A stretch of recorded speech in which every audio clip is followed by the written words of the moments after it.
जय हिंद दोस्तों, आप सभी का न्यू ऑक्सफोर्ड एजुकेशन में स्वागत है। आज हम आपका सोशल साइंस का प्रैक्टिस सेट नंबर 3 बनाएंगे। ये आपका क्लास 9th और 10th के लिए है। यदि आप क्लास 1 to 5 का तैयारी करते हैं तो आप इसे भी बनाइए। आप 1 to 5 का तैयारी करते हैं फिर भी इसे बनाइए, आपके लिए फ़ायदेमंद रहेगा। इसमें आपका इतिहास, ज्योग्राफी, पॉलिटी का क्वेश्चन है और सभी क्वेश्चन आपका इम्पोर्टेंट है। इसे आप बनाइएगा तो आपके भी एग्ज़ाम में हेल्पफुल रहेंगे। चलिए स्टार्ट करते हैं। क्वेश्चन आपका फर्स्ट है। क्वेश्चन आपका है कि अधिमिलन प्रपत्र पर हस्ताक्षर करने वाला निम्नलिखित में से पहला कौन था? ये था आपका ट्रावनाकोर का दीवान। आपका ऑप्शन नंबर 2 हो जाएंगे। क्वेश्चन आपका सेकेंड है। क्वेश्चन आपका है कि समाचार पत्र चंद्रिका के संस्थापक थे। ये थे आपका भावनी चरण बंदोपाध्याय। आपका ऑप्शन नंबर 3 हो जाएंगे। नेक्स्ट आपका है क्वेश्चन आपका 3 है। क्वेश्चन आपका 3 है कि निम्नलिखित घटनाओं का कालानुक्रमिक रखिए, यानी इसको सजाना है इसको समय के अनुसार। तो देखिए इसका आंसर आपका ऑप्शन 2 हो जाएंगे, यानी सबसे पहले होगा आपका डी, इसके बाद होगा आपका यानी बी, उसके बाद होगा आपका सी, इस सबसे लास्ट होगा आपका ऑप्शन ए। ऐसा क्वेश्चन ऐसे आपका एग्जाम में पूछा नहीं जाएगा। इसमें देखिए आप सभी चीज़ को मिला दिया है, इसमें देखिए आप सभी चीज़ को मिला दिया, फिर भी इसे ध्यान रखिए आपका ऑप्शन नंबर 2 हो जाएंगे। नेक्स्ट आपका क्वेश्चन आपका 4 है। क्वेश्चन आपका है कि हड़प्पा स्थलों की खुदाई में निम्नलिखित में से क्या नहीं मिला है, यानी हड़प्पा स्थल से अभी तक क्या नहीं मिला है। तो आपका ऑप्शन नंबर डी हो जाएंगे, यानी शिखर सहित मंदिर। शिखर सहित मंदिर अभी तक नहीं मिला, यानी आपका ऑप्शन नंबर 4 हो जाएंगे। नेक्स्ट आपका क्वेश्चन आपका 5 है। क्वेश्चन आपका है कि अशोक ने अपने सभी अभिलेखों में एक रूपता से किस प्राकृतिक का प्रयोग किया है, प्राकृत का प्रयोग किया है। देखिए ऑप्शन आपका ये कि आपका यानी मगधी भाषा किसका किया है, तो मगधी भाषा किया है। आपका ऑप्शन नंबर क्या होगा, तो आपका ऑप्शन नंबर 3 हो जाएंगे। नेक्स्ट आपका है क्वेश्चन 6 है। क्वेश्चन आपका है कि स्वतंत्र भारत में प्रथम भाषा राज्य गठित किया गया था, यानी भाषा के आधार पर भारत का प्रथम राज्य किसे गठित किया था, तो ये क्या था आपको आंध्र प्रदेश को कब किया था, 1953 में किया था। कब किया था, 1953 में किया था। भाषा के आधार पर प्रथम राज्य गठित हुआ था कौन, आंध्र प्रदेश। किस भाषा पर हुआ था, तेलुगु भाषा, याद रखिएगा तेलुगु भाषा के आधार पर आंध्र प्रदेश को अलग किया गया था। आंध्र प्रदेश को अलग किया था तेलुगु भाषा के आधार पर, इसे भी याद रखिएगा।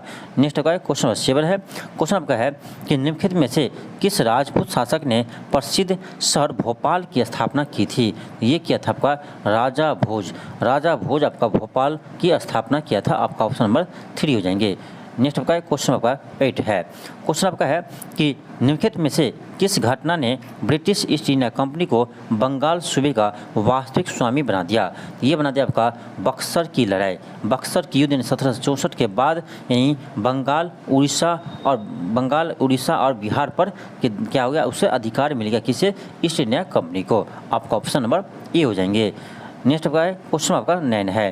क्वेश्चन आपका है कि झेलम नदी के किनारे प्रसिद्ध बिस्ता का युद्ध किन किन शासकों के बीच हुआ था। तो ये होता आपका पोरस और सिकंदर के बीच हुआ था, यानी पोरस और सिकंदर के बीच हुआ था बिस्ता का युद्ध। आपका ऑप्शन नंबर 2 हो जाएंगे। नेक्स्ट आपका है क्वेश्चन आपका 10 है। क्वेश्चन आपका है कि ब्रिटिश साम्राज्यवाद के दौरान भारत का आर्थिक अफवाह का सिद्धांत किसने प्रस्तुत किया था। तो ये किया था आपका दादा भाई नौरोजी ने। किसने किया था, दादा भाई नौरोजी ने किया था। आपका ऑप्शन नंबर 2 हो जाएंगे, यानी धन निकास के सिद्धांत कौन दिया था, दादा भाई नौरोजी ने। नेक्स्ट आपका है क्वेश्चन आपका है 11। क्वेश्चन आपका है कि आधुनिक बिहार का निर्माता किसे माना जाता है। तो ये मानते हैं सच्चिदानंद सिन्हा को। किसे मानते हैं, चलिए ऑप्शन रखते हैं। सच्चिदानंद सिन्हा को मानते हैं बिहार के, यानी बिहार के निर्माता, आधुनिक बिहार के निर्माता किसे मानते हैं, सच्चिदानंद सिन्हा को। नेक्स्ट आपका क्वेश्चन 12 है। क्वेश्चन आपका 12 है, इसमें आपको मिलान करना है। एक सेकंड, इसमें आपको मिलान करना। देखिए आपको एक साइड दिया क्या, सूची 1 सूची 2, तो इसमें मिलान करना आपका उपनाम दिया है। देखिए जयप्रकाश नारायण को हम क्या कहते हैं, तो लोक नायक के नाम से जयप्रकाश नारायण को जानते हैं। और आपका grand old man of India कौन है, किसे कहते हैं, तो दादा भाई नौरोजी को कहते हैं। ये इसका मिल गया। लाला लाजपत राय, इसे हम कहते हैं पंजाब केसरी, किसे कहते हैं, तो लाला लाजपत राय को कहते हैं पंजाब केसरी। अब दीन बंधु इसको कहते हैं हम, ऐसे चित्तरंजन दास को भी हम दीन बंधु कहते हैं, लेकिन इसे भी कहते हैं हम CF एंड्यूज को हम दीन बंधु कहते हैं। यानी आपका ये मिलान मिलान हो गया, यानी आपका ए का यानी अ का हो गया क्या 3, यानी ए का 3 और बी का क्या हो गया आपका बी मैंने ब का हो गया 1। अब देख लीजिए आपका कौन सा ऑप्शन आ रहा है, ये इसमें देखिएगा तो आपको ऑप्शन नंबर 2 आ जाएंगे। क्या आएगा आपका ऑप्शन नंबर आपका 2 आ जाएंगे, आपका ऑप्शन नंबर 2 आ जाएंगे। नेक्स्ट आपका है क्वेश्चन नंबर 13 है। क्वेश्चन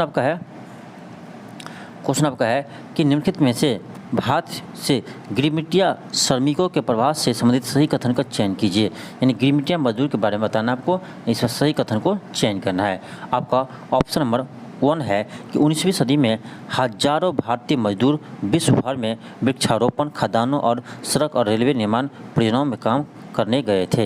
ये बिल्कुल सही है। सेकेंड आपका है कि अधिकांश गिरिमिटिया मजदूर उत्तरी और पश्चिमी भारत वर्तमान के क्षेत्र जैसे पंजाब, हरियाणा, गुजरात, राजस्थान से आए थे। ये आपका गलत है। आपका अधिकांश मजदूर आपका उत्तरी भारत यानी ये बिहार, यूपी और मध्य प्रदेश से गए थे। आपका ये गलत है, यानी फर्स्ट आपका सही है, सेकेंड आपका गलत है। आगे देखते हैं आपका, देखिए आपका क्वेश्चन थर्ड क्या है। थर्ड है कि अनुबंधित नेटवर्क जिसे अक्सर मजदूरों के लिए दास्ता की नई प्रणाली के रूप में वर्णित किया है ने कैरिबियन द्वीप समूह, मॉरिशस, फिजी, सिलोन, मालिया जैसे स्थानों पर रहने और काम करने में सबसे दयनीय और भयानक स्थिति पाई। ये भी आपका सही है और आपका 4 भी सही है। यानी इसमें आपका सिर्फ कौन गलत था, तो 2 गलत था। इसका क्या होगा 1, 3, 4 हो जाएंगे, यानी आपका ऑप्शन नंबर 3 हो जाएंगे, आपका ऑप्शन नंबर 3 हो जाएंगे। नेक्स्ट आपका क्वेश्चन नंबर 14 है। क्वेश्चन आपका है कि राज्य प्रतीक के फलक के नीचे देवनागरी लिपि में उत्कीर्ण शब्द सत्यमेव जयते कहाँ से लिया है, ये लिया आपका मुंडको उपनिषद से लिया है, यानी आपका ऑप्शन नंबर 3 हो जाएंगे। मुंडको उपनिषद से लिया है, आपका ऑप्शन नंबर 3 हो जाएंगे। नेक्स्ट आपका है क्वेश्चन नंबर 15 है। क्वेश्चन आपका है कि अंग्रेज ने भारत में रेलवे किस उद्देश्य से शुरू की। अंग्रेज ने भारत में रेलवे जो आपका सबसे प्रथम का हुआ तो 1853 में शुरू हुआ था। कहाँ से, बॉम्बे से थाने के बीच में 34 किलोमीटर। तो ये याद रखिएगा, बॉम्बे से थाने के बीच 34 किलोमीटर। और किसने शुरू किया था, तो लॉर्ड डलहौजी ने शुरू किया था। तो ये क्यों किया था, ये क्या था आपका ब्रिटिश साम्राज्य और प्रशासनिक नियंत्रण के सुविधा के लिए, वो अपनी सुविधा के लिए किया था। ये ऐसा मत समझो कि हम लोग के लिए किया था, वो अपनी सुविधा के लिए अंग्रेज ने रेलवे का विकास किया था। नेक्स्ट आपका क्वेश्चन नंबर 16 है। क्वेश्चन आपका है कि पंचशील का सिद्धांत निम्नलिखित में से क्या नहीं है। ये आपका हो जाएगा गुट निरपेक्षता आपका पंचशील का सिद्धांत में नहीं आते हैं। नेक्स्ट आपका क्वेश्चन आपका है 17। क्वेश्चन आपका है कि 1928 में बिहार में रविदास सभा का गठन किसने किया था। 1928 में बिहार में रविदास सभा का गठन किसने किया था। तो रविदास सभा का गठन किसने किया था, ये क्या था आपका जगजीवन राम। किसने किया था, जगजीवन राम ने किया था। आपका ऑप्शन नंबर 3 हो जाएंगे। नेक्स्ट आपका क्वेश्चन 18 है। क्वेश्चन आपका है कि निम्नलिखित संग्रहालय और उनके स्थानों का सहसंबंधित कीजिए। अब एक साइड दिया आपका संग्रहालय और एक साइड दिया स्थान, इसको क्या करना है, हमको मिलान करना है। क्या करना है, मिलान करना है। अब उसको मैच कीजिए। अब देखिए इसको क्या करना है, हमको मैच करना है। आपको देखिए ए का क्या हो जाएगा, ये आपका ए में क्या है, अ में क्या है, आशुतोष संग्रहालय। आशुतोष संग्रहालय ये हो जाएगा आपका अ का, यानी कोलकाता। अ का हो जाएगा आपका कोलकाता। फिर क्या है, प्रिंस ऑफ वेल्स म्यूजियम ये आपका है मुंबई में। कहाँ है आपका, मुंबई में। यानी बी का हो जाएगा, क्या 1, बी का हो जाएगा आपका 1। और फिर आपका क्या है कि है केलिका संग्रहालय, तो ये आपका हो जाएगा, यानी सी का हो जाएगा क्या, तो सी का हो जाएगा अहमदाबाद। इसका हो जाएगा आपका अहमदाबाद। फिर आपका क्या बच गया, राजा केलकर संग्रहालय, इसका हो जाएगा पुणे। अब देख लीजिए आपका कौन सा ऑप्शन आ रहा है। अब इसको देखिएगा तो आपका ऑप्शन नंबर क्या आ जाएगा, तो आपका ऑप्शन नंबर 2 आ जाएंगे। ऑप्शन नंबर आपका 2 आ जाएंगे। नेक्स्ट आपका क्वेश्चन नंबर 19 है। क्वेश्चन आपका है कि अभी कथन ए दिया है और आपका कारण आर दिया है। कथन क्या है कि सवर्णीय अवज्ञा आंदोलन को समाज के सभी वर्ग का समर्थन नहीं मिला। बिल्कुल आपका सही है, सभी वर्ग का समर्थन नहीं मिला। सेकेंड आपका क्या है, सेकेंड आपका आर है, यानी कारण है कि अछूत स्वराज्य की अवधारणा से प्रभावित नहीं थे। ये भी आपका सही है, यानी आपका ऑप्शन नंबर क्या आ जाएगा, आपका ऑप्शन नंबर डी हो जाएंगे। नेक्स्ट आपका है क्वेश्चन नंबर 20 है। क्वेश्चन आपका है कि सिंधु घाटी के प्राचीन संस्कृति और आज के हिंदू धर्म के बीच यानी जैव यानी ऑर्गेनिक संबंध का प्रमाण किसकी पूजा से मिलता है? इन दोनों संबंध किसकी पूजा से मिलता है? ये मिलता है आपका यानी पत्थर पेड़ पशु के पूजा से, यानी आपका ऑप्शन नंबर 2 हो जाएंगे। नेक्स्ट आपका क्वेश्चन 21 है। क्वेश्चन आपका है कि किसके शासनकाल में सबसे अधिक मंगोल आक्रमण हुए थे? किसके समय सबसे अधिक मंगोल आक्रमण हुए थे? तो ये होता है आपका अलाउद्दीन खिलजी के समय। अलाउद्दीन खिलजी के समय आपका मंगोल का यानी आक्रमण सबसे अधिक हुआ है। नेक्स्ट आपका क्वेश्चन नंबर 22 है। क्वेश्चन आपका है कि निम्नलिखित में से किसने गाड़ी पर बम फेंका था यह मानकर कि उन्हें मुजफ्फरपुर के न्यायाधीश किंग्सफोर्ड बैठे हैं? ये बैठे थे आपका खुदीराम बोस और प्रफुल्ल चाकी। किसने फेंका था बम? खुदीराम बोस और प्रफुल्ल चाकी ने बम फेंका था। नेक्स्ट आपका क्वेश्चन आपका 23 है। क्वेश्चन आपका है कि निम्नलिखित में से किसकी स्थापना वी.आर. अम्बेडकर द्वारा किया गया था? किसकी स्थापना वी.आर. अम्बेडकर द्वारा किया गया था? यह क्या था आपका अखिल भारतीय अनुसूचित जाति परिसंघ। इसका स्थापना कौन किया? वी.आर. अम्बेडकर किया है, अखिल भारतीय अनुसूचित जाति परिसंघ। नेक्स्ट आपका क्वेश्चन नंबर 22 है। क्वेश्चन आपका है कि 1833 के चार्टर एक्ट के प्रावधानों के अनुसार भारतीय कानूनों का संकलन करने और संहिताबद्ध करने के और सुधारने के लिए एक विधि आयोग का गठन की, जिसकी अध्यक्षता किसने किया था? यानी 1833 में विधि आयोग का गठन किया था, उसकी अध्यक्षता किसने किया था? ये क्या था आपका लॉर्ड मैकाले ने। किसने किया था? लॉर्ड मैकाले ने। आपका ऑप्शन नंबर 3 हो जाएंगे। नेक्स्ट आपका क्वेश्चन नंबर 25 है। क्वेश्चन आपका 25 है कि वैदिक युग में राजा अपनी जनता से जो कर वसूल करते थे उसे क्या कहते थे? तो उसे हम बलि कहते थे। क्या कहते हैं? बलि कहते थे। तो वैदिक युग में कर वसूलते थे उसे क्या कहते हैं? बलि कहते थे। आपका ऑप्शन नंबर 1 हो जाएंगे। नेक्स्ट आपका क्वेश्चन नंबर 26 है। क्वेश्चन आपका 26 है। क्वेश्चन आपका है कि भारतीय मानसून को समझने के बारे में निम्नलिखित में से कौन सा कथन सही नहीं है?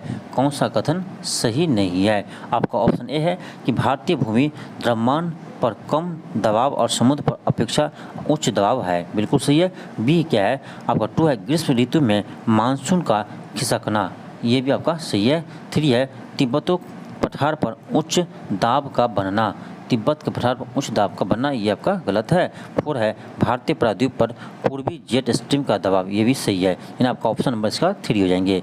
नेक्स्ट आपका है क्वेश्चन नंबर 27 है। क्वेश्चन आपका है कि भूमंडलीय जलवायु परिवर्तन का मुख्य कारण है। भूमंडलीय जलवायु परिवर्तन का मुख्य कारण क्या है? तो मुख्य कारण आपका है CO2 यानी आपका वायुमंडल में CO2 यानी कार्बन डाइऑक्साइड की मात्रा में वृद्धि, ये आपका भूमंडलीकरण जलवायु परिवर्तन का मुख्य कारण है। नेक्स्ट आपका क्वेश्चन नंबर 28 है। आपका क्वेश्चन नंबर 28 है कि निम्नलिखित में से कौन सा कथन सही है? निम्नलिखित में से कौन सा कथन सही है? तो आपका हो जाएगा ऑप्शन नंबर आपका हो जाएगा यानी 3 हो जाएंगे कि मैग्मा में गैस होती है किंतु लावा में नहीं। मैग्मा में गैस होती है किंतु लावा में नहीं। नेक्स्ट आपका क्वेश्चन आपका है 29 है। क्वेश्चन आपका 29 है। क्वेश्चन आपका है कि नदी का अपवर्तन सबसे अधिक होता है जब आपका नदी का प्रवाह क्या होगा? तेज होगा, तो उस समय आपका नदी का अपवर्तन सबसे अधिक होगा। नेक्स्ट आपका क्वेश्चन 30 है। क्वेश्चन आपका है कि जनसांख्यिकीय अभिलक्षणों के आधार पर भारत का वर्गीकरण जनसंख्या चक्र के किस चरण में किया गया है? ये क्या आपका ऑप्शन नंबर 3 हो जाएंगे विलंबित विस्तारशील चरण। आपका ऑप्शन नंबर 3 हो जाएंगे। नेक्स्ट आपका क्वेश्चन नंबर 31 है। क्वेश्चन आपका है कि सीमेंट उद्योग चूना पत्थर, कोयला और जिप्सम जैसे कच्चे माल का उपयोग करता है। सीमेंट के उत्पादन के लिए पर्याप्त बिजली के साथ उन कच्चे मालों को उपलब्धता के कारण निम्नलिखित में से कौन सा राज्य उपयुक्त वातावरण प्रदान करता है? कौन सा राज्य उपयुक्त वातावरण प्रदान करता है? इसका हो जाएगा आपका 31 यानी आपका 31 को हो जाएंगे ऑप्शन आपका हो जाएगा यानी बी मेघालय। क्या होगा आपका? मेघालय हो जाएंगे। आपका ऑप्शन नंबर बी हो जाएंगे। नेक्स्ट आपका क्वेश्चन आपका है 32 है।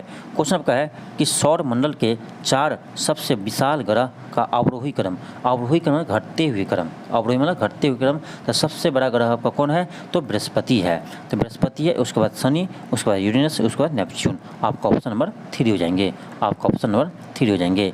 नेक्स्ट आपका क्वेश्चन नंबर 33 है। क्वेश्चन आपका है कि वह प्रक्रिया जिसके द्वारा पृथ्वी की सतह की ऊंचाई बढ़ जाती है, ये हो जाएगा आपका, यानी आपका ऑप्शन नंबर ए हो जाएंगे उन्नयन। क्या होगा? उन्नयन। आपका ऑप्शन नंबर ए हो जाएंगे।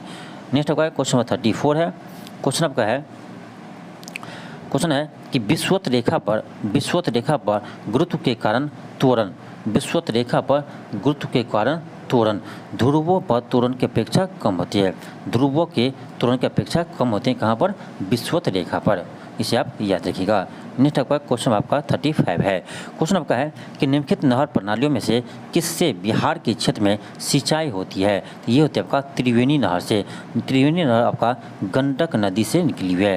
याद रखिएगा, किस नदी में बना है? गंडक नदी से निकली है त्रिवेणी नहर, इसे भी याद रखिएगा। नेक्स्ट आपका है क्वेश्चन 36 है। क्वेश्चन आपका है कि दक्षिण अमेरिका की अमेजन श्रोणी को भू मध्य रेखीय वनों को क्या कहा जाता है? इसे हम सेलवा कहते हैं। क्या कहते हैं? सेलवा कहते हैं। आपका ऑप्शन नंबर ए हो जाएंगे, 1 हो जाएंगे। नेक्स्ट आपका क्वेश्चन 37 है। क्वेश्चन आपका है कि निम्नलिखित में से वह शहर या कस्बा कौन सा है जो सबसे अधिक उत्तरी अक्षांश पर स्थित है? इसमें से आपका सबसे उत्तरी अक्षांश पर कौन है? ये आपका पटना है। आपका ऑप्शन नंबर 1 हो जाएंगे। नेक्स्ट आपका क्वेश्चन 38 है। क्वेश्चन आपका है कि दिए गए कथनों पर पढ़िए और सही उत्तर का चयन कीजिए। देखिए आपका कथन 1 है। कथन 1 क्या है कि उच्च तापमान और भारी वर्षा की पर्यावरणीय स्थिति के तहत लेटराइट मिट्टी का निर्माण होता है, लेटराइट मिट्टी का निर्माण होता है। ये आपका बिल्कुल सही है। सेकंड क्या है कि तीव्र निक्षालन के परिणाम स्वरूप ह्यूमस की मात्रा कम हो जाती है और मिट्टी की सूक्ष्म जीवों की उत्पत्ति कम हो जाती है। ये भी आपका क्या है? सही है। यानी आपका ऑप्शन नंबर क्या हो जाएगा? आपका देखिए ऑप्शन नंबर आपका 3 हो जाएंगे, यानी दोनों सही है और स्पष्टीकरण भी सही करता है।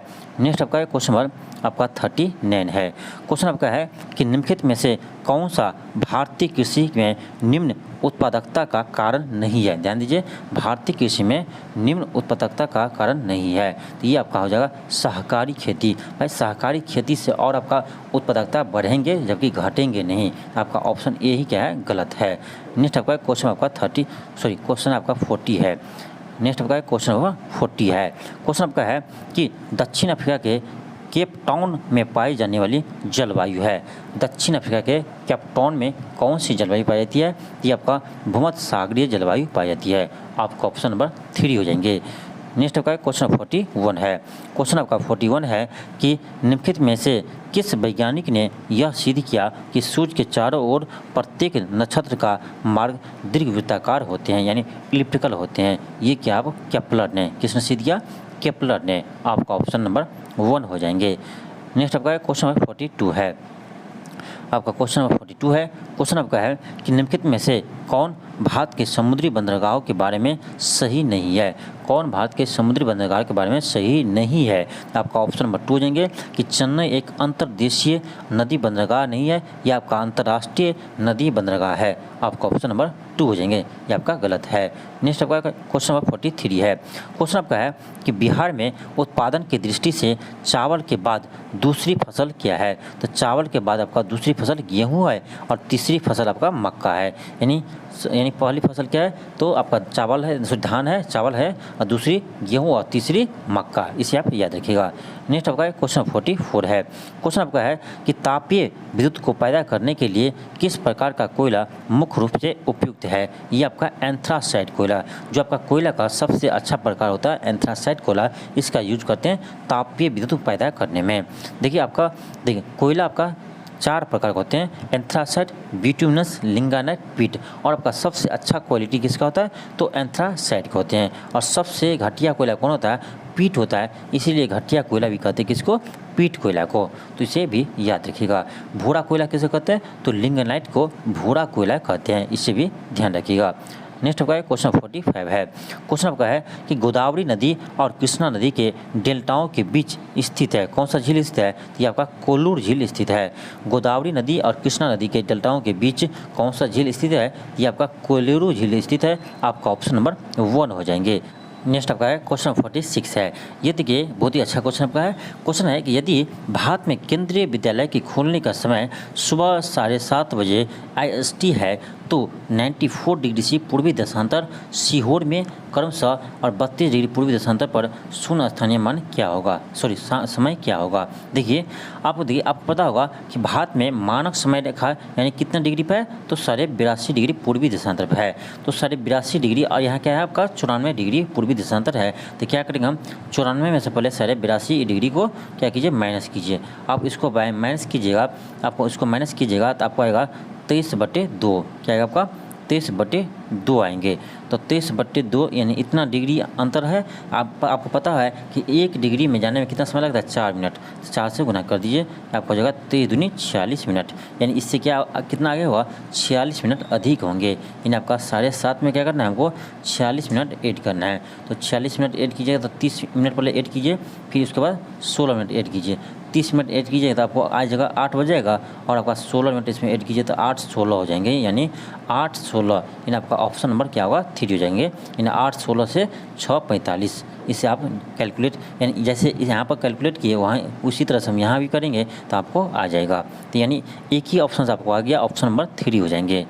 नेक्स्ट आपका क्वेश्चन नंबर 47 है। क्वेश्चन आपका 47 है। क्वेश्चन आपका है कि निम्नलिखित में से किस उद्योग को फूट लूज उद्योग भी कहते हैं। सूती वस्त्र उद्योग को कहते हैं फूट लूज उद्योग भी कहते हैं। आपका ऑप्शन नंबर 4 हो जाएंगे। नेक्स्ट आपका है क्वेश्चन 48 है। क्वेश्चन आपका है कि नागपुर में वर्षा कम होती है क्योंकि सह्याद्री पर्वत के कारण यह प्रतिपवन पार्श्व में स्थित है। यानी आपका ऑप्शन नंबर 4 हो जाएंगे। आपका ऑप्शन नंबर 4 हो जाएंगे। नेक्स्ट आपका क्वेश्चन 49 है। अब देखिए आपका 49 में क्या है, मैच करना है। एक साइड दिया आपका देश और एक साइड दिया आपका क्या, दूसरी साइड दिया क्या स्थानीय पवन। तो ऑस्ट्रेलिया का पवन का क्या है, बिली बिली है। यानी आपका ए का 2 हो जाएंगे, सॉरी ए का 2 हो जाएंगे।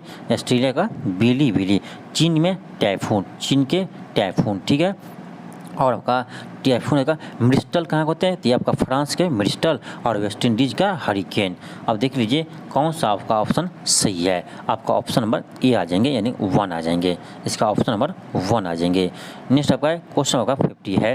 क्वेश्चन आपका है कि बुलर झील हरिके और सांभर झील और केबुल लामजाओ में सामान्य कारक क्या है। तो ये आपका सभी क्या है, आर्द्र भूमि है। क्या आपका राम समर साइट है, यानी आर्द्र भूमि है सभी। आपका ऑप्शन नंबर 2 हो जाएंगे।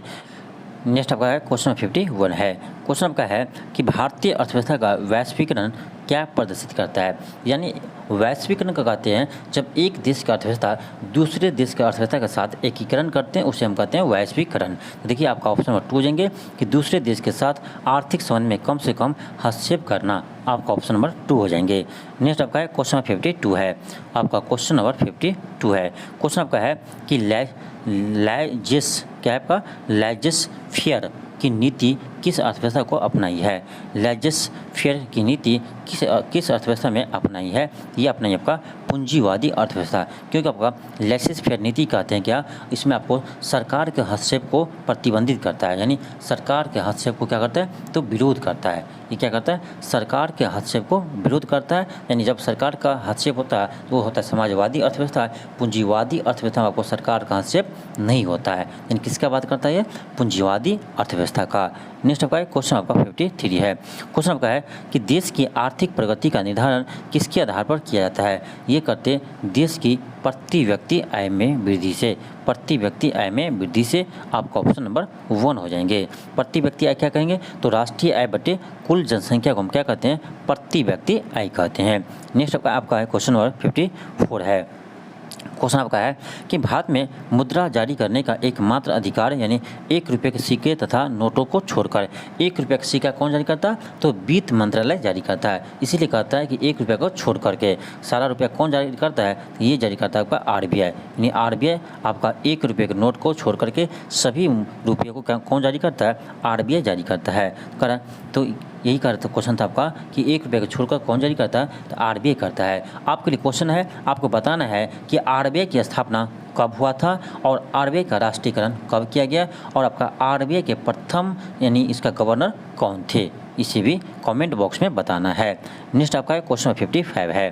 क्वेश्चन आपका है कि बहिष्कार सिद्धांत किसके मामले में लागू नहीं होता है? ये आपका सार्वजनिक सामान यानी सार्वजनिक संपत्ति में लागू नहीं होता है। नेक्स्ट आपका क्वेश्चन आपका है 56 है। क्वेश्चन आपका है कि कोई फॉर्म समयावस्था में होती है जब सीमांत लागत सीमांत आय के बराबर हो। क्या हो? सीमांत लागत सीमांत आय के क्या हो? बराबर हो। नेक्स्ट आपका क्वेश्चन 57 है।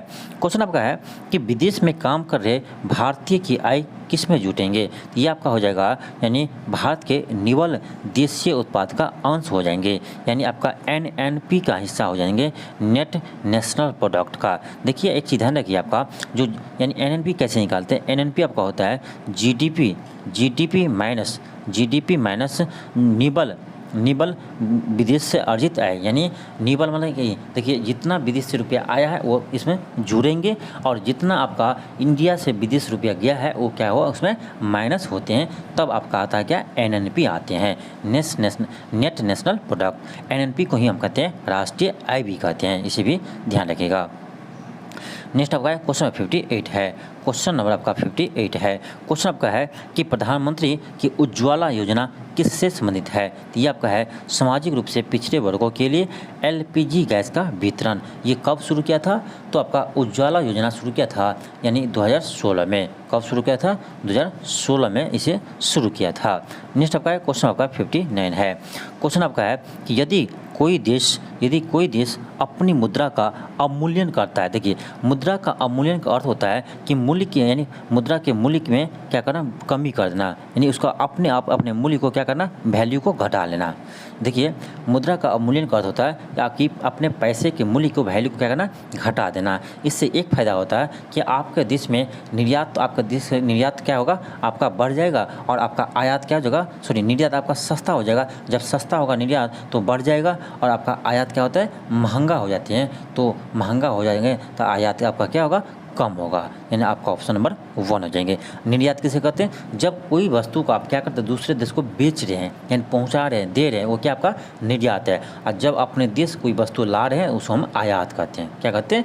आयात कहते हैं। तो इसे याद रखिएगा, यानी कोई भी देश अपने मुद्रा का अवमूल्यन क्यों करता है? क्योंकि उसे निर्यात सस्ता हो जाते हैं और आपका आयात महंगा हो जाते हैं। जब आपका आयात महंगा हो जाएगा तो कोई भी देश आपके देश में वस्तु बेचने नहीं आएंगे और लेकिन आपका निर्यात क्या होगा? आपका निर्यात बढ़ जाएंगे क्योंकि आपका निर्यात सस्ता हो जाएगा। इसे आप याद रखिएगा।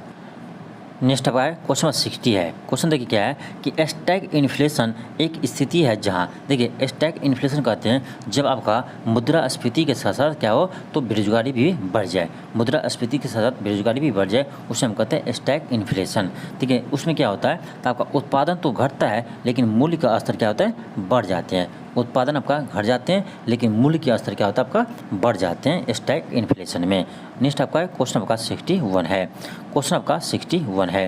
क्वेश्चन आपका है कि ग्राम पंचायत का कोई सदस्य हस्तलिखित आवेदन मुखिया को समर्पित कर त्यागपत्र दे सकता है, यानी ग्राम पंचायत का कोई सदस्य क्या करते हैं? वो लिखित करके मुखिया को समर्पित कर अपना त्यागपत्र दे सकता है। तो कह रहा है आवेदन समर्पित करने के कितने दिन बाद त्यागपत्र प्रभावी माना जाएगा? तो 7 दिन के बाद माना जाएगा। मान लीजिए कोई भी आपका ग्राम पंचायत का सदस्य क्या किया? वो अपना इस्तीफा दे दिया। किसके पास? तो मुखिया के पास देगा और उससे यदि मान लीजिए 2 दिन के बाद मन हुआ कि नहीं इस्तीफा नहीं देना चाहिए तो वो जा कर के उसे पत्र को वापस ले भी सकता है। ये समय आपका 7 दिन का रहता है, लेकिन 7 दिन के बाद इसे वापस आप नहीं ले सकते। आपका यानी जो त्यागपत्र दिए हैं उसे प्रभावी मान लिया जाएगा। तो कितने दिन के बाद? तो 7 दिनों के बाद। इसे आप याद रखिएगा। नेक्स्ट आपका क्वेश्चन नंबर 62 है। क्वेश्चन आपका है कि निम्नलिखित में से वह वर्ग कौन सा है जिसके अंतर्गत सरकारी कर्मचारियों द्वारा हड़ताल की से संबंधित वार्ता रणनीति आती है? देखिए आपका हड़ताल करने का अधिकार आपका एक मौलिक अधिकार है। हड़ताल करने का अधिकार आपका एक मौलिक अधिकार है। ये आपका अनुच्छेद 19 में इसका क्या करना है? वर्णन किया गया है। संविधान के अनुच्छेद 19 में इसका वर्णन किया गया है। लेकिन आप हड़ताल कर सकते हैं लेकिन शांतिपूर्ण। क्या कर सकते हैं? शांतिपूर्ण। यानी आपका ऑप्शन नंबर ए हो जाएंगे, यानी क्या है? समुदाय तथा अभिव्यक्ति की स्वतंत्रता के मौलिक अधिकार। आपका ऑप्शन नंबर 1 हो जाएंगे। नेक्स्ट आपका क्वेश्चन 63 है। क्वेश्चन आपका 63 क्या है? आपका क्वेश्चन नंबर 63 है। क्वेश्चन आपका कि आधुनिक लोकतंत्र में राजनीतिक शक्ति विस्तारित की जाती है, सत्ता के बंटवारे की व्यवस्था कई रूप से ले सकती है। भारत के संदर्भ में कौन सा कथन सत्य नहीं है? ध्यान दीजिए, कौन सा कथन सत्य नहीं है? इनमें देखना आपको कौन सा कथन सत्य नहीं है। ऑप्शन आपका 1 है कि सरकार के विभिन्न अंगों के बीच शक्ति के वितरण की व्यवस्था बिल्कुल किया गया है। आपका किसमें किया है? तो आपका 7वें अनुसूची में किया गया है, यानी शक्तियों का बंटवारा। ठीक। सेकेंड क्या है कि 2 या 2 से अधिक राजनीतिक दलों के बीच सत्ता के बंटवारे की व्यवस्था, 2 या 2, ये भी सही है, आपका 2 भी सही है। 3 क्या है कि विभिन्न धार्मिक समुदायों के बीच सत्ता की विभाजन नहीं, आपका धार्मिक नहीं है क्योंकि भारत एक धर्मनिरपेक्ष राष्ट्र है। 4 क्या है कि सरकार के अलग अलग स्तरों के बीच सत्ता के विभाजन की व्यवस्था, ये आपका ये भी आपका क्या, सॉरी ये आपका क्या है क्वेश्चन का 4 क्या है कि सरकार के अलग अलग स्तरों में अलग अलग स्तरों के बीच सत्ता के विभाजन की व्यवस्था बिल्कुल सही है, क्योंकि आपका विभाजन तो है, आप देख सकते हैं जैसे आपका 7वें अनुसूची में है, यानी आपका 7वें अनुसूची में केंद्र सूची है और राज्य सूची है, संपत्ति सूची है, यानी सभी का क्या है आपका कार्य बटा हुआ है। 4 आपका क्या है? सही है। तो कौन सा इसमें गलत है? तो केवल आपका 3 गलत है, यानी आपका ऑप्शन नंबर 4 हो जाएंगे, केवल आपका 3 गलत है। नेक्स्ट आपका क्वेश्चन आपका 64 है। क्वेश्चन नंबर आपका 64 है। क्वेश्चन आपका 64 है कि संविधान के उद्घाटन के लिए 26 जनवरी को ही चुना गया था, क्योंकि बताइए कि संविधान का उद्घाटन जो है वो 26 जनवरी को क्यों हुआ है? क्योंकि उस दिन यानी कांग्रेस ने 1930 में स्वाधीनता दिवस मनाया गया था, यानी कांग्रेस ने 1930 में उसी दिन क्या किया था? तो स्वाधीनता दिवस मनाए थे, इसीलिए आपको 26 जनवरी को चुना गया। नेक्स्ट आपका क्वेश्चन 65 है। क्वेश्चन आपका है कि भारतीय संविधान के किस अनुच्छेद में भारतीय नागरिकों के मूल्य कर्तव्य शामिल है? ये आपका अनुच्छेद 51 के ए में है। किसमें आपका? तो 51 के ए में क्या है आपका? मूल्य कर्तव्य है। मूल्य कर्तव्य कहाँ से लिया गया है? तो आपका पूर्व सोवियत संघ रूस से लिया गया है। और इसे कब जोड़ा गया है भारतीय संविधान में? ये आपका 42वें संविधान संशोधन 1976 के द्वारा इसे जोड़ा गया। किस समिति की सिफारिश पर? तो सरदार सोम सिंह समिति की सिफारिश पर मूल्य कर्तव्य को यानी 42वें संविधान संशोधन 1976 के द्वारा जोड़ा गया, इसे आप याद रखिएगा। और किस में है? तो आपका भाग 4 के ए में है, इसे भी याद रखिएगा, भाग 4 के ए में है, भाग 4 के ए में है, अनुच्छेद 51 के ए में है, इसे भी याद रखिएगा। नेक्स्ट आपका क्वेश्चन आपका क्या है? तो आपका क्वेश्चन नंबर 66 है। क्वेश्चन आपका है कि जब लोकसभा में किसी भी दल या गठबंधन को बहुमत नहीं मिलता तो राष्ट्रपति प्रधानमंत्री की नियुक्ति में अपने विवेक का प्रयोग करता है। हाँ, जब आपका लोकसभा किसी दल को बहुमत नहीं मिलता है तो उस समय राष्ट्रपति अपने विवेक का प्रयोग करके प्रधानमंत्री का क्या करते हैं? शपथ दिलाते हैं। देखिए क्वेश्चन क्या है? तो निम्नलिखित में से कौन सा कथन संवैधानिक प्रावधानों के तहत राष्ट्रपति के विवेक का सही उपयोग बताता है? यानी इसमें राष्ट्रपति क्या करेंगे जब आपका पूर्ण बहुमत किसी दल को नहीं मिलेगा? तो ये जगह आपका ऑप्शन नंबर 2 हो जाएंगे कि राष्ट्रपति ऐसे नेता की नियुक्त करता है जो उसकी राय में लोकसभा में बहुमत का समर्थन कर सकता है और लोकसभा में बहुमत का समर्थन साबित कर सकता है। यानी उसी को वह क्या प्रधानमंत्री नियुक्त करता है जो लोकसभा में बहुमत करने का वो बहुमत पूरा कर सकता है या साबित कर सकता है, उसी को वो अपने विवेक से क्या करते हैं? तो प्रधानमंत्री चुनते हैं, यानी उसे नियुक्त करता है। नेक्स्ट आपका क्वेश्चन आपका है नेक्स्ट 67 है। क्वेश्चन आपका है कि भारतीय संसद में कोई विधेयक प्रवर समिति को भेजा जा सकता है। प्रवर समिति को भेजा जा सकता है तो अध्यक्ष के विवेक से किसी भी अवस्था में, आपका ऑप्शन नंबर 4 हो जाएंगे। नेक्स्ट आपका क्वेश्चन 68 है। क्वेश्चन आपका है कि भारत का संविधान देश को इस रूप में वर्णित करता है तो राज्यों का संघ किसमें कैसे वर्णित करता है? राज्यों के संघ, यानी भारत राज्यों का संघ है। आपका यह अनुच्छेद किसमें है? अनुच्छेद 1 में ही इसका वर्णन किया गया है। नेक्स्ट आपका क्वेश्चन नंबर 69 है। क्वेश्चन क्या आपका? क्वेश्चन आपका है कि भारत का राष्ट्रपति चुना जाता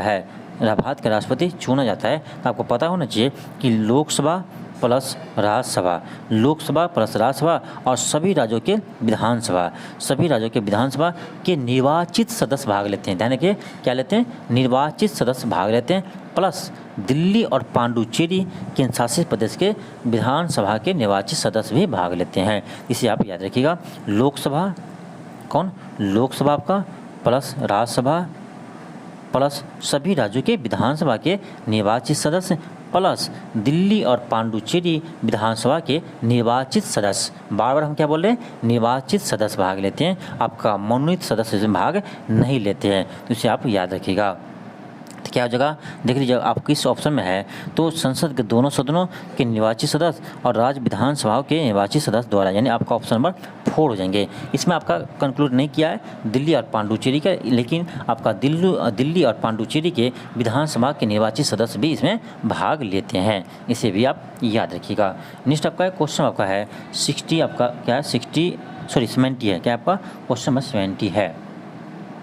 क्वेश्चन आपका 70 है कि निम्नलिखित में से कौन से दो भारत में पंचायती राज व्यवस्था के क्रियान्वयन की सही तस्वीर पेश नहीं कर रहा है। क्वेश्चन क्या है, निम्नलिखित में से कौन से दो भारत में पंचायती राज व्यवस्था के क्रियान्वयन की सही तस्वीर पेश नहीं करा, यानी बताना आपको कि पंचायती राज व्यवस्था के बारे में कौन सा सही नहीं है, कौन सा सही नहीं है। आपका ऑप्शन ए है कि पंचायती राज ने भारतीय लोकतंत्र में महिलाओं के प्रतिनिधित्व और उपस्थिति को बढ़ाया है, बिल्कुल आपका सही है, ये तो सही है। बी क्या है कि राज्य सरकारों ने पंचायती राज संस्थाओं को महत्वपूर्ण शक्तियाँ हस्तांतरित की है, नहीं, ये आपको संविधान से ही इसको मिला है शक्ति, इन आपका बी तो गलत है। सी क्या है, पंचायती राज संस्थाओं को पर्याप्त संसाधन दिए गए हैं, ये भी आपका गलत है, पंचायती राज व्यवस्थाओं को पर्याप्त संसाधन नहीं दिए गए हैं, यानी आपका बी और सी क्या आपका गलत हो गया, बी और सी गलत है, यही आपसे पूछ रहा है कि कौन सा गलत है। तो आपका क्या हो जाएगा, आपका हो जाएगा आपका ऑप्शन नंबर बी, 2 हो जाएंगे, बी एंड सी। नेक्स्ट आपका है क्वेश्चन नंबर 71 है। क्वेश्चन आपका है कि ग्राम पंचायत के चुने गए सदस्य उप मुखिया का चुनाव करते हैं। ग्राम पंचायत के चुने गए सदस्य उप मुखिया का चुनाव करते हैं, तो कह रहा उप मुखिया के निर्वाचन के संदर्भ में निम्नलिखित में से कौन सा वाक्य सही नहीं है। इनमें से बताना आपको कि कौन सा वाक्य सही नहीं है। ऑप्शन आपका 1 है कि उप मुखिया के चुनाव में मुखिया मतदाता होगा, बिल्कुल होगा, उप मुखिया के चुनाव में मुखिया भी मतदान कर सकते हैं और करते भी है। आपका सेकंड क्या है कि निर्वाचन में मतों की बराबरी की स्थिति में विजेता का निर्णय लॉटरी द्वारा होगा, ये भी आपका सही है, 1 भी सही है, 2 भी सही है। नेक्स्ट आपका क्या है 3 है कि राज्य निर्वाचन आयोग के पर्यवेक्षण एवं नियंत्रक में ग्राम पंचायत अपनी पहली बैठक में उप मुखिया का चुनाव करेगा, ये भी आपका सही है। 4 आपका गलत हो जाएगा कि उप मुखिया के निर्वाचन में मुखिया मतदाता नहीं होगा, ये आपका गलत है, क्योंकि उप मुखिया के चुनाव में आपका मुखिया भी मतदाता होते हैं, यानी आपका ऑप्शन 4 क्या है, गलत है, यही आपका आंसर हो जाएंगे। नेक्स्ट आपका क्वेश्चन 72 है। क्वेश्चन आपका है कि भारतीय संविधान के कौन सा अनुच्छेद अस्पृश्यता का उन्मूलन, यानी अस्पृश्यता का अंत यानी छुआछूत का अंत, ये आपका अनुच्छेद 17 में इसका वर्णन है, किसमें, आपका अनुच्छेद 17 में वर्णन है। नेक्स्ट आपका क्वेश्चन 73 है। क्वेश्चन आपका 73 क्या है कि निम्नलिखित में से कौन सा विषय भारतीय संविधान की समवर्ती सूची में शामिल है। इसमें से बताना कौन सा विषय आपका समवर्ती सूची में शामिल है। तो आपका देखिए समवर्ती सूची, तो विदेश तो आपका ये हो जाएगा केंद्र सूची, विदेश तो नहीं होगा। जनसंख्या नियंत्रण, ये भी आपका केंद्र सूची का विषय है, लेकिन आपका ऑप्शन नंबर सी हो जाएंगे। जनगणना रेलवे और अंतरिक्ष, ये नहीं, ये भी तो आपका है क्या, ये तो आपका केंद्र सूची हो गया, ये आपका केंद्र सूची हो गया, ये आपका ऑप्शन नंबर डी होगा। क्या है आपका जनसंख्या नियंत्रण, श्रम कल्याण और जंगली जानवरों का संरक्षण, ये आपका समवर्ती सूची का विषय है। और आपका एक और होगा विदेशी मामला, ये तो नहीं होगा, ये तो नहीं होगा, ये दोनों आपका क्या है, केंद्र सूची का विषय है। अब वन ट्रेड यूनियन विवाद दशक, ये सब क्या है आपका, यानी ये भी आपका क्या है, समवर्ती सूची का विषय है, यानी आपका ए और डी क्या है, समवर्ती सूची का विषय है, यानी आपका ऑप्शन नंबर क्या होगा, 3 हो जाएंगे। नेक्स्ट आपका क्वेश्चन 74 है। क्वेश्चन आपका है कि अवशिष्ट अधिकार क्या है। तो अवशिष्ट अधिकार वो है जो आपका किसी भी सूची में इसका वर्णन नहीं किया गया, यानी संघ सूची, राज्य सूची और सम्मति सूची, ये तीनों में इसका वर्णन नहीं किया गया है, तो ये होता है आपका अवशिष्ट अधिकार होते हैं। और किसके पास होते हैं, तो अवशिष्ट शक्ति आपका भारत में केंद्र सरकार के पास होती है, यानी आपका ऑप्शन नंबर 4 हो जाएंगे, वे अधिकार जो किसी भी सूची में शामिल नहीं है। तो इस पर कानून कौन बना सकता है, ये बना सकता है आपका केंद्र सरकार, क्योंकि आपका अवशिष्ट शक्ति किस में है, तो केंद्र सरकार में निहित है। नेक्स्ट आपका क्वेश्चन 75 है। क्वेश्चन आपका है कि लोक लेखा समिति के सदस्यों को कितनी अवधि के लिए चुना जाता है। ये आपको 1 वर्ष के लिए चुना जाता है। लोक लेखा समिति को 1 वर्ष के लिए चुना जाता है और लोक लेखा समिति में आपका टोटल 22 सदस्य होते हैं, जिसमें से आपका लोकसभा से 15 सदस्य होते हैं और आपका राज्यसभा से कितना 7 सदस्य होते हैं, इसे भी याद रखिएगा। नेक्स्ट आपका है क्वेश्चन नंबर 76 है। क्वेश्चन आपका है कि अल्पकालीन अध्यक्ष का कार्य क्या होता है। ये होता है आपका अध्यक्ष के न होने पर सदन की कार्यवाही का संचालन करना। आपका ऑप्शन नंबर 1 हो जाएंगे। नेक्स्ट आपका है क्वेश्चन नंबर 77 है। क्वेश्चन आपका है कि भारत का संविधान अपना प्राधिकार किससे प्राप्त करता है। ये करता है भारत की जनता से। आपका ऑप्शन नंबर 3 हो जाएंगे। आपका ऑप्शन नंबर 3 हो जाएंगे। नेक्स्ट आपका है क्वेश्चन नंबर 78 है। क्वेश्चन आपका है कि भारत के राष्ट्रपति के नाम बताइए जो निर्विरोध चुने गए थे। ये चुने गए थे आपका डॉक्टर नीलम संजीव रेड्डी। आपका डॉक्टर नीलम संजीव रेड्डी ऐसे प्रथम राष्ट्रपति थे जिन्होंने आपका निर्विरोध राष्ट्रपति चुने गए थे। नेक्स्ट आपका है क्वेश्चन 79 है। क्वेश्चन आपका है कि निम्नलिखित में से कौन सा कार्य निर्वाचन आयोग का कार्य क्षेत्र में नहीं आता है। तो आपका देखिए भारत का राष्ट्रपति का चुनाव कराना बिल्कुल है, राजनीतिक दलों को मान्यता प्रदान करना ये भी है, राजनीतिक दलों का चुनाव चिन्ह देना ये भी सही है। लेकिन आपका ऑप्शन 1 गलत है कि भारत के प्रधानमंत्री का चुनाव करना इसका कार्य नहीं है निर्वाचन आयोग का। नेक्स्ट आपका है क्वेश्चन नंबर 80 है। क्वेश्चन आपका है कि यदि संविधान के अनुसार भारत को एक धर्मनिरपेक्ष राज्य घोषित कर दिया गया है तो इसका तात्पर्य निम्नलिखित में से क्या है। इसका अर्थ यह है कि राज्य धर्मों को नागरिक का निजी मामला समझता है और इस आधार पर कोई भेदभाव नहीं कर सकता है। आपका ऑप्शन नंबर 3 हो जाएंगे। यानी राज्य का कोई धर्म नहीं होता है। इतना ध्यान लीजिए, धर्मनिरपेक्ष अर्थ यह है कि राज्य का यानी सरकार का कोई धर्म नहीं होता है। आपका ऑप्शन नंबर क्या होगा 3 हो जाएंगे। तो आज के लिए इतना ही। थैंक यू, धन्यवाद। मिलते हैं आपको नेक्स्ट वीडियो में। यदि आप चैनल पर नए हो तो चैनल को जरूर सब्सक्राइब कर लेना।